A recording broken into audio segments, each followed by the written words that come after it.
Welcome to It Is What It Is. I'm Sean Marie. Today's episode is picked by my very firstest ever fan tweet at Kenny. He made my day. He said my podcast was badass.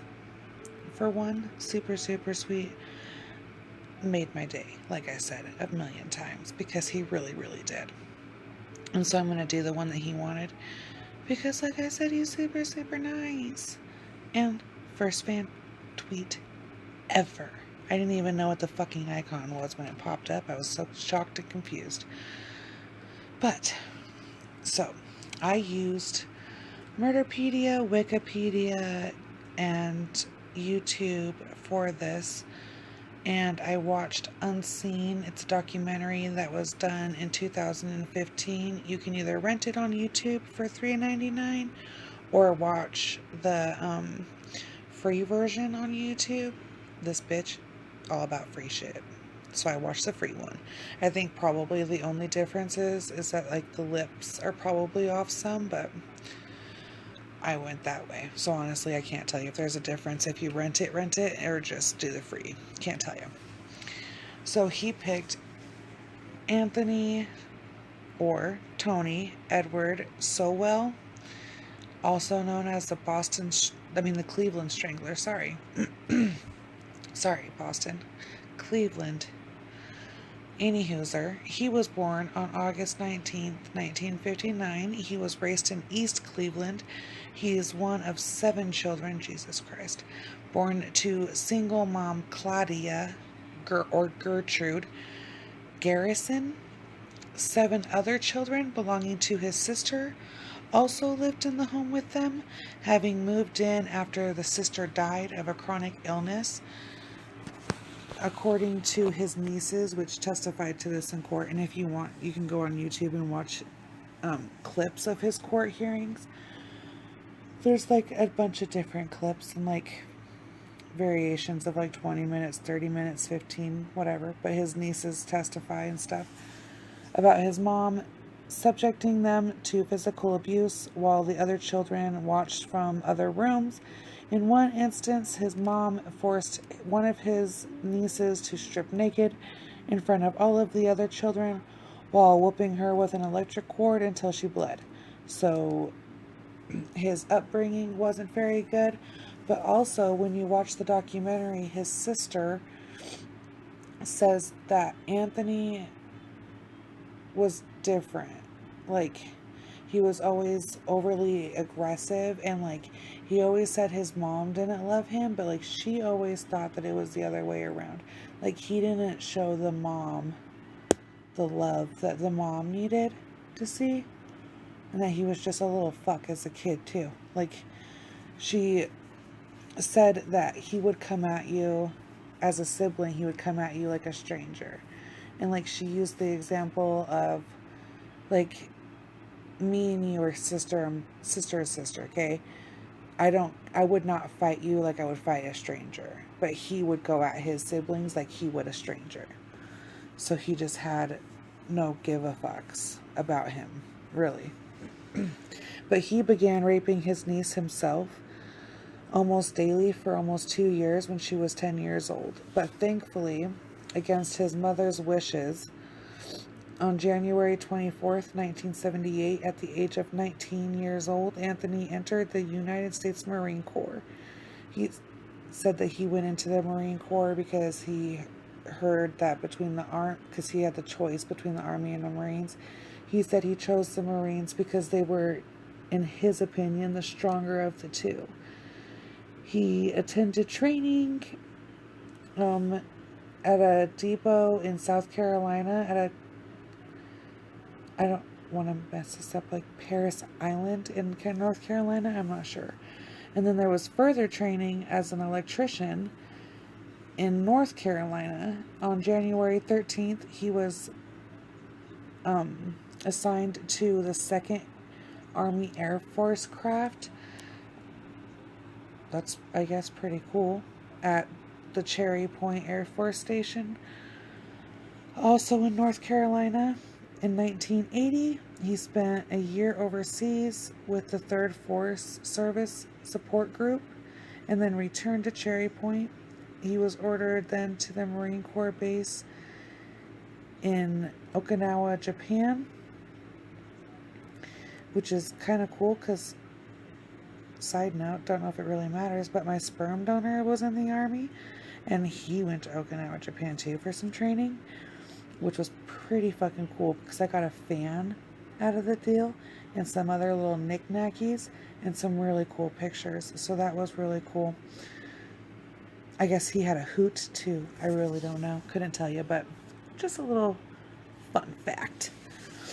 In January, on the 20th of 1984, a year later, he was transferred to Camp Pendleton in California for 3 days until his discharge in January.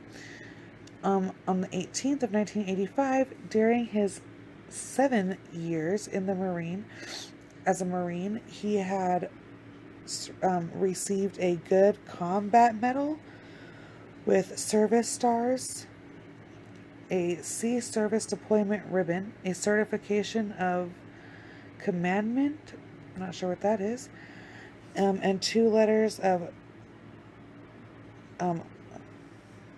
goodness on his behalf, appreciation or whatever.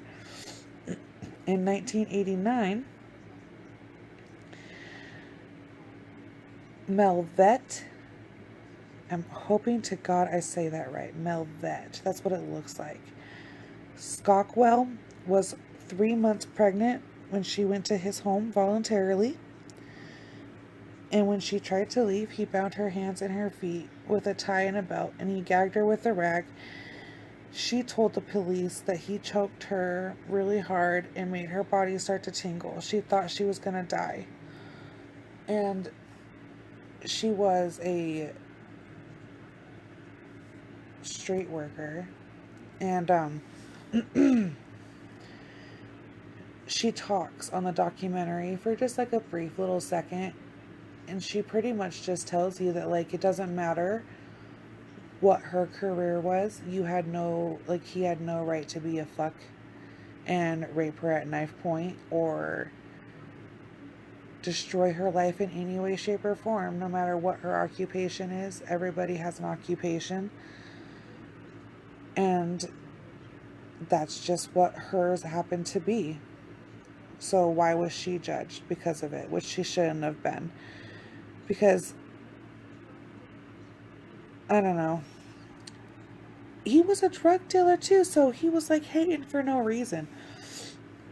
They're pretty much the exact same thing. Even though like a drug dealer isn't selling their body, you're selling something of a sort. You know what I mean? We're upon a mutual agreement that I'm going to offer you a service and you're going to pay me. I will give you drugs, you will pay me. I will fuck you, you will pay me. I will suck your dick, you will pay me. You know what I mean? Same fucking thing. Except for one gets looked down upon because she's fucking someone. Which is just horrible. Absolutely horrible. Her pussy, her right. She do whatever she wants. And that's what she says pretty much. And I stand by you. And I hope I pronounced your name right. So he was charged with kidnapping, rape, and attempted rape. He pled guilty to that. He actually pled guilty to attempted rape and assault. And that assault he served 15 years in prison. He was released in 2005. When he got out, he worked in a factory until 2007 when he began collecting unemployment benefits. His neighbors said that he was selling and living off of scrap metal that he would find. So he lived next door to a sausage place, and they complained to the health department about a foul smell in the neighborhood,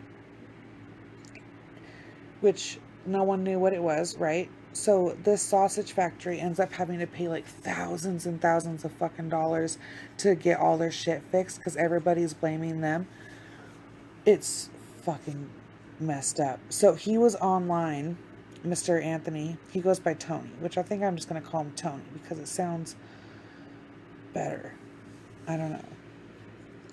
So anyway, He was online on some online dating services where he was, like, in his bio, he described himself as a master looking for a submissive person to train. So anybody brave enough, God bless. But Lori, a niece of the Cleveland mayor Frank G. Jackson, she began a relationship with him shortly after his release from prison and resided in his home at, I think it's 12205, it's in here somewhere, Cleveland. And she claims that the smell and stench of decaying bodies that she was told that smell was coming from his mother, his stepmother. When she moves out, she claims the smell was coming from the sausage factory. Which, God, I don't even know. Now, there's different versions of why she stopped living with him. No one really knows at all. In a video interview, she mentions moving out in 2008, but in a published article, she said that she lived there up until moved out in 2007. And in another article, she says she's lived there up until 2008. So there's a year difference in her stories. In another article, a friend of hers says that she stopped dating him in 2008 for unknown reasons. We don't know what she saw, what she discovered, or anything. We just don't know. In September of 2009, he invited Lala. I cannot pronounce her first name, so I will go by what her nickname is. Went to his home for drinks on September 22nd. She reported to the police that after a few drinks, he became angry. He choked her. He raped her. And he passes out. She passes out. Okay, so that's what they say. And then you watch the documentary, and she's on there for a good part. And she doesn't just, pass out. No. He thinks she's fucking dead. And she sits up on the floor, like straight, like coming back to life. Sits up, scares him, like shocks him. And he's like, oh my God, you're going to tell the police. And she's like, no, dude, I ain't going to tell nobody nothing. Like, I'm just not going to hang out with you no more. Like, she's like, oh, you're too crazy for me. And leaves. And obviously she goes and she gets her rape kit and everything else. Dude, it took the Cleveland police 3 fucking weeks to talk to her. 3 weeks to talk to this woman. Who came back to life. Just insane. So on October 29th, when they finally figure everything out and get all the testing, the police go to his house with a warrant to arrest his ass for the alleged rape. He's not home. But he was located 2 days later. So, what they do find in the home, first they find the bodies of 2 women buried in shallow graves in the basement. 4 other women were found on the 3rd floor of the home in a crawl space in the house. After digging in the backyard, investigators found 3 more bodies and the remains of a 4th. Police also found a human skull in a bucket inside the house underneath the stairs. So that's 11 people total. The victims were killed by manual strangulation, and others were gagged and had ligatures on their bodies when they were discovered. He had also had more than 3 rape victims that he actually had let live. All 3 never reported the attacks due to their prior drug history and personal choices in their jobs. Many victims were led to his property with the intentions of smoking crack with him. He was a known drug dealer throughout the neighborhood, so everybody knew him, everybody liked him. Nobody thought he was weird. Everybody really thought that he was a good guy that went to the Marines, served his country, and you know, was just a little weird, lived next to a smelly place, and went about his way. Everybody said hi to him, and I'll tell you about a couple of his victims that lived afterwards, well, his survivors afterwards from the show, and they all said that literally none of them had a bad feeling that anything was about to pop off until like right before shit popped off, or like moments after it already went bad. So at the time of his arrest, he was 50 years old. He had been living at that house for 4 years. He was held on a $5 million bond, which is crazy because we have Lori Daybell bawling because she has $1 million bond. This fool got $5 million. I don't see him fucking crying. He probably did. Who knows? His trial was originally supposed to start on June 2nd in 2010, but was repeatedly delayed. First to September 7th to allow his attorneys more time to prepare, and then to February 14th, 2011, and then to May 2nd as a request of his defense attorneys who needed more time to comb through the thousands of recorded hours of surveillance video footage from the property next door that shot onto his Imperial Avenue home, where the remains of all the 11 women were discovered. Oh my God, were discovered in 2009, and later it was moved to June 6th due to the prosecution due to scheduling conflicts. It eventually, according to Wikipedia, started June 6th, 2011. According to the documentary, started June 27th of 2011. So, dude, the sausage place was like no joke, okay? And they had 5 cameras, and camera 2 faced the like alleyway in his side house. And it cost $15,000 of the taxpayers' money to do that and go through that. So that is just awesome. So one of his victims, if you watch the documentary, you can hear she jumps out the window from the 2nd floor and this dude across the street sees it, and it's the first time ever in his life that he calls 911 ever. Her name is Shauna Morris. She never presses charges, but when she falls out the window, he sees it, so he calls 911. And he's like, she just jumped out the window, and he's going crazy, and the person's like, is she breathing? He's like, it looks like it. And they're like asking him to go check on her, and he's like, oh hell no. He's like, that's y'all's job. And you could definitely tell, he's like, I ain't trying to get in this, but like, she needs help. And when she wakes up in the hospital, she asks the nurse that she tells the nurse that she needs to call her husband, and the nurse tells her that her husband came with her on the ambulance. So he not only jumped butt-ass naked out the window with her, like after her, he rode in the ambulance with her, never got questioned, and then just dipped out. Like, I guess what happened was they were in the room, shit was getting crazy, she screams, he starts closing all the windows, she's sitting next to a window, she says she prays to God and tells God, hey, I'm about to jump out this fucking window, bro, have my back, jumps, and then you see her on the surveillance video, right, just drop out, and all naked, and then you see him come out of nowhere like a spider monkey, naked, and he like just helps her up and takes her back. And that guy's like, nah, she needs the paramedics. And so the paramedics come, and obviously she didn't wake up for 3 days. So I can imagine what that did to her, but obviously she lived. So that's what we need to focus on her case anyway.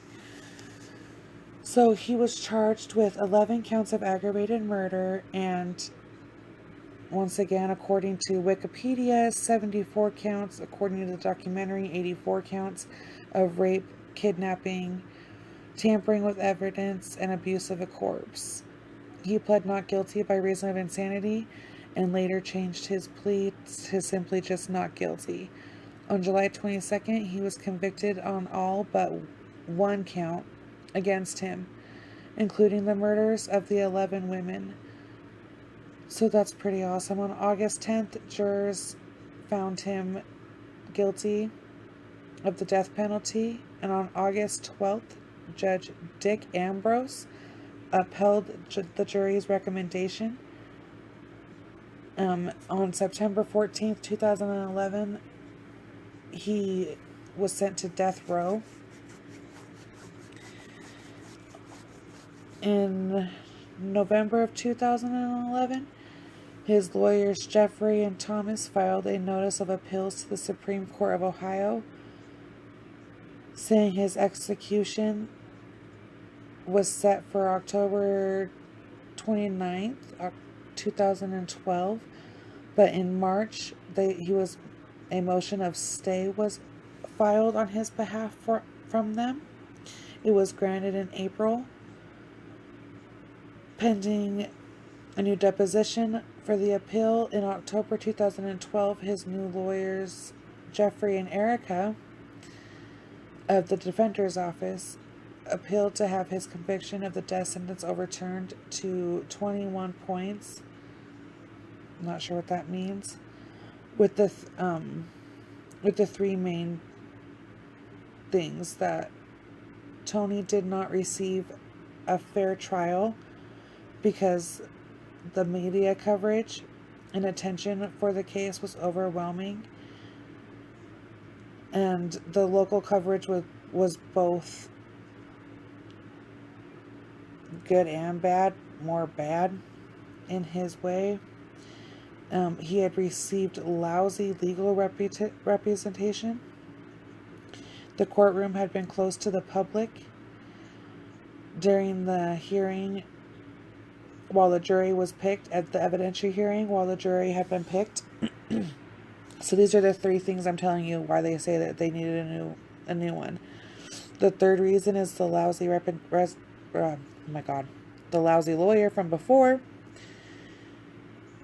They say that their client pled guilty to killing the women, and then focused that his previous lawyer just wanted him to plead guilty and just forget about it and just do the death sentence, and that's not okay according to the new ones. So, oh goodness. And this is their efforts to prevent him from getting the death penalty. In 2014, the courts asked both parties to address those three issues. On April 5th, 2016, the Ohio Supreme Court heard arguments from both his appellate attorneys and the DA representing the state of Ohio regarding those three things. The defendant's right to a fair trial, they say,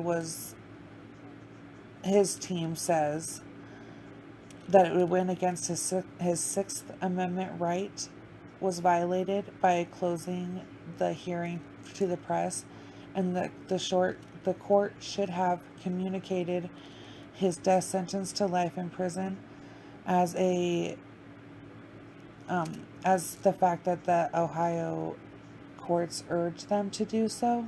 Like, I don't know. Like, they say that it should have been commuted to the life imprisonment because of the violation, but that, I don't know, it makes no sense. Sometimes Wikipedia makes no sense to me, and I ain't gonna lie. So, like, when I read it, I'm like, well, that makes no sense. But I mean, it makes sense to them, because, like, even his attorney says, frankly, we blew it, in quotes, is what he told the Supreme Court. Is like, in the first go around, it was, no one did the right thing on Anthony's behalf. No one explained why he became the monster he became, and obviously those are factors, so that means he shouldn't be put to death, he should just be imprisoned. And that's where his new side is coming from. So hopefully I made that make sense. The new side says the old side that he had was bad because they said, just go die because you did do these crimes. The new team says, well, don't go die slowly in prison is what they want. So there we go.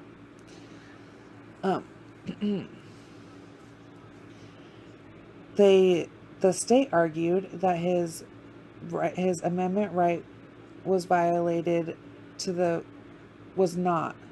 violated, and had nothing to do with the outcome of his case, which I happen to agree. Just because you didn't let the court, you didn't let people in so people saw his sadness, I guess, the sad childhood he had. I don't know if that's really what they want people to see, because I don't know why you would want the court to air your shit on TV. I don't know why, but I mean, hey, fight whatever you can fight. And when you're in this position and you're on death row, really any argument is a good argument. So I can't knock him. And just because it doesn't make sense to me doesn't mean it wouldn't make sense to me if I was the one sitting on death row. So he never denied his guilt in any of the things. He always said he didn't remember what happened and that he would have nightmares of what happened, but he claims that he would go into a trance and a fog. When the police were searching his house, he met up with his sister 2 blocks away and was like, just so you know, it is true, I did do all this shit. I don't know why. My head's fucked up. I'm fucked up in the head. I don't know what to tell you. So, anyway, that's a little side note. On December 8th, 2016, the Ohio Supreme Court said, we don't give 2 fucks. They said that his murder conviction and death sentence is upheld and will continue to go through. And so he appeals his case to the U.S. Supreme Court. In October of 2017, the U.S. Supreme Court said it would not review his appeal and they would have nothing to do with it. In February 2018, the Ohio Supreme Court again denied his request to reopen. So they're pretty much telling this guy, no, we will execute you. And he has to run out his chances.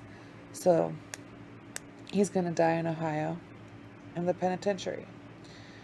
So the victims. On November 5th, 2009, 2 of the 11 women were identified. The first to be identified was Tonia, a 53-year-old African-American woman who was disposed of more than a year earlier.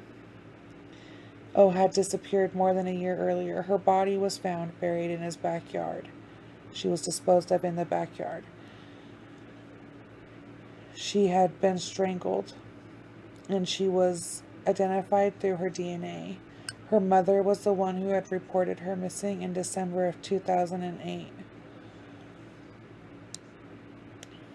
The second victim was identified as Telacia, a 31-year-old African-American who disappeared 5 months earlier, although she had been missing since June.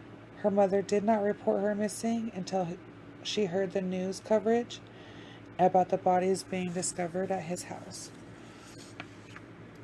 On November 8th, 3 more bodies were identified. Crystal, who was a 38-year-old African-American woman who went missing in May of 2007.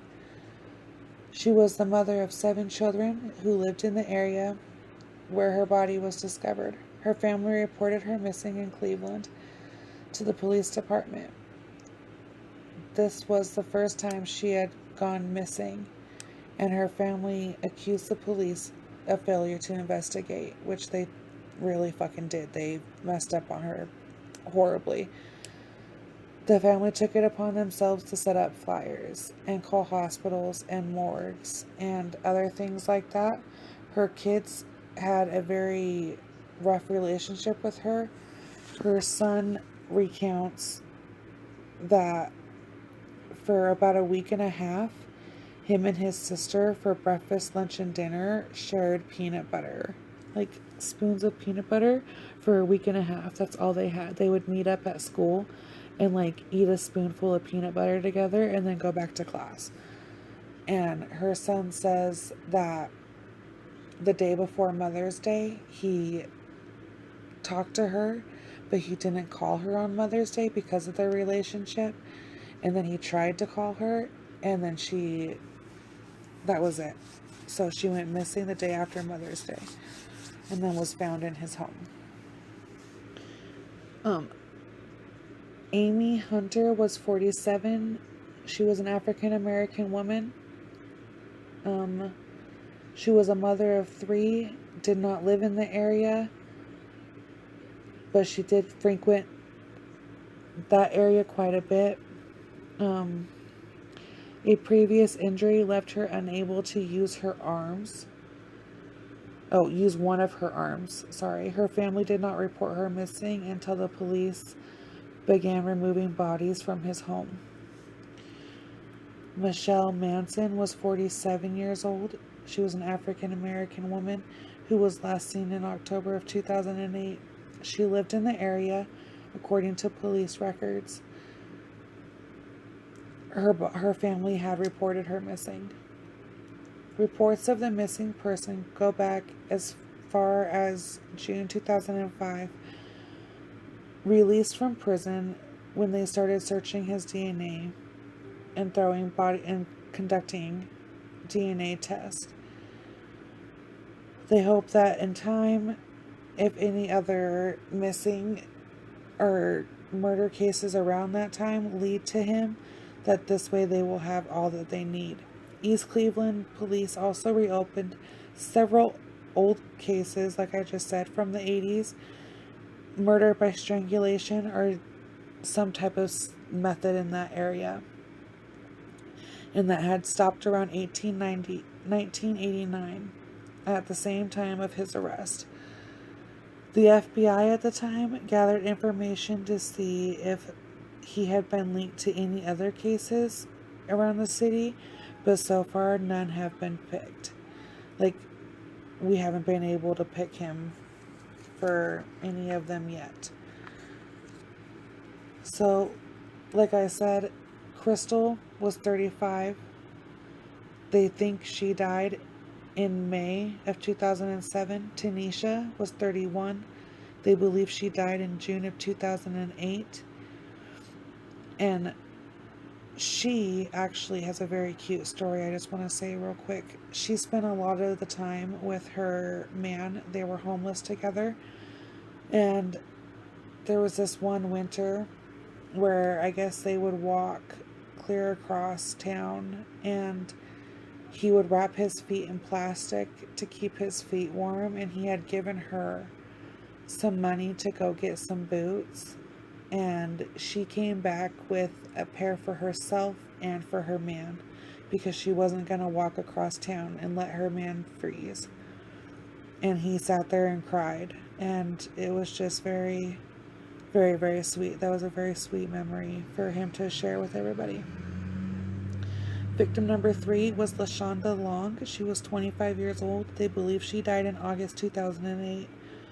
Her mom talks about how she can only imagine the stuff her daughter was doing because she suffered the same disease, and that her mother suffered it, she suffered, and her daughter suffered the same disease of addiction, which is a very powerful, powerful disease.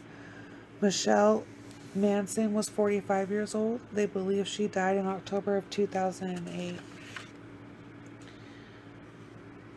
Tonia, 53. They believe she died in December of 2008. Nancy, 43. April of 2009.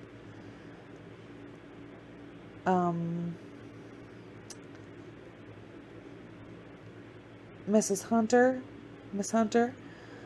47 years old, April 2009. Mrs. Fortson, 31, June 2009. Janice Webb, 49, June 2009. Kim Smith, 44, July 2009. Diana Turner, 38, September of 2009. After his conviction, in December of 2011, his former residence at 12205, I think I was right, Imperial Avenue was demolished on order of the city leaders, and he is still waiting his death sentence to be upheld. And while I was Googling this and everything else, I came across a handwritten visiting application for sale. You get the envelope and the application with him filling it out for $105. If anybody wants that. So, one of his survivors, sorry, I don't mean to call you victims, you are survivors, is Gladys Wade. 6 women died after she reported her rape to the police and nothing was done on her behalf. Vanessa Gay, when she was little, she wanted to be a cosmetologist or a welder or a trucker. She had big dreams in life. So what happened to her was horrible. Not only was she raped and violated in the most horrible way, but she saw a headless body in his house. And she said that, like, when they left, she walked arm in arm with him because if she thought if he got behind her that she wouldn't make it out of that home. And I could only imagine the fear and, like, I can't even imagine. I can't even. And like I said, Lala, it took them 3 weeks.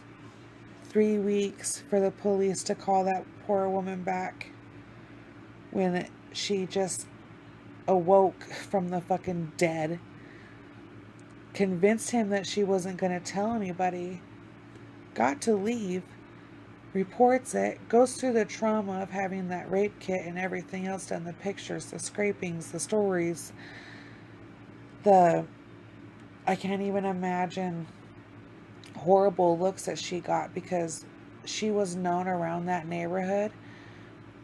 And they interview some asshole guy, the guy of the sausage shop or the convenience store.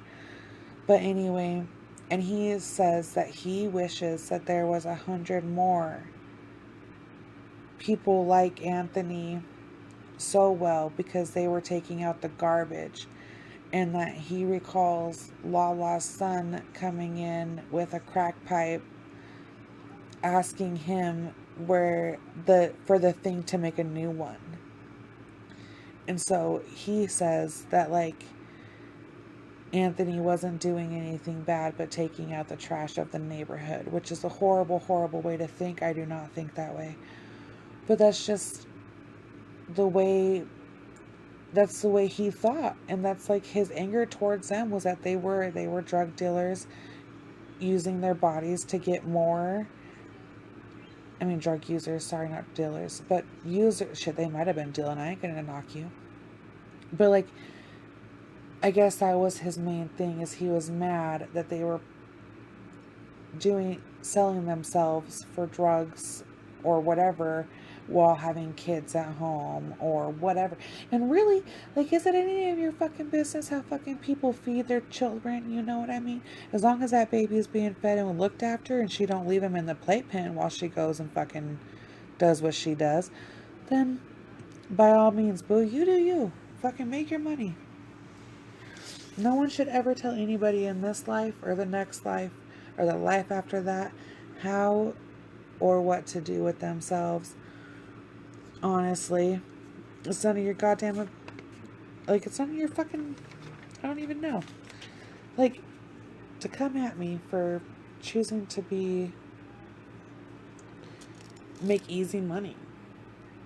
I mean, I know it's not easy, obviously. The task at hand is not an easy task, but easy money. You make a lot of money doing that stuff. So, I don't know.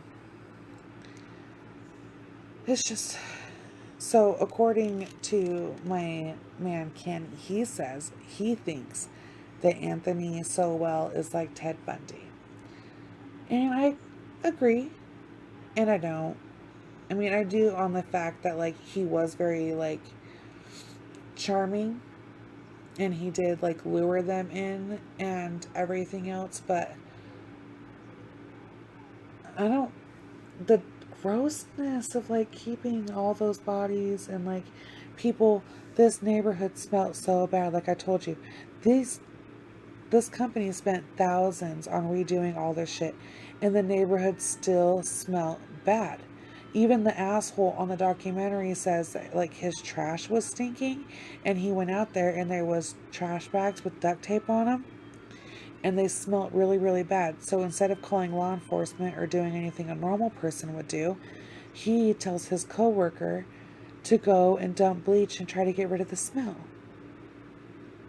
So, like, I don't even know. You stink up a whole area. Like a whole fucking neighborhood, dude. A whole area. And it was really weird. So this bishop talks on there, and I wish I would have wrote his name down. I tried to go back, but I couldn't find it. But anyway, this bishop talks on there, and he says they were walking the neighborhoods one day trying to just spread the word, and they came to the corner of where this shop is, and they just had this sudden urge to pray. And he said they prayed long and they prayed loud, and it was like people that normally you wouldn't think in a million years would pray with you stopped what they were doing and just came and prayed. Obviously, we know now that 11 beautiful, beautiful women were murdered in that house, and so that was obviously what caused them to stop and pray and just have that moment with them and bless those souls that shouldn't have been lost. And it's just absolutely horrible. And just so y'all know, I did say some last names because I do not want to butcher their first names, and no, it's not because I'm racist and they're black and I can't say their names. But really, guys, I'm just like, I'm not gonna, you know? Like, I'm not gonna try and, like, slaughter it when I know I'm gonna, like, not say it anywhere close to correctly. And I'm, like I said, farthest from the racist. I'm never gonna be right. I'm not. So, I'm sorry if that offends you. I'm deeply, deeply sorry. I just don't want to offend anyone by not pronouncing their first name correctly.